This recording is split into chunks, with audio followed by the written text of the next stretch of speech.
আমাদের দেশ। বজলুর রশিদ।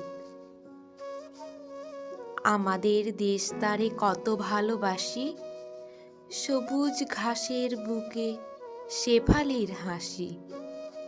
মাঠে মাঠে চরে গরু, নদী বয়ে যায়, জেলে ভাই ধরে মাছ মেঘের ছায়ায়।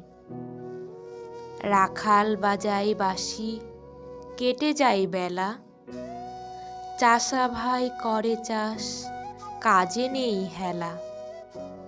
সোনার ফসল ফলে, ক্ষেত ভরা ধান, সকলের মুখে হাসি, গান আর গান।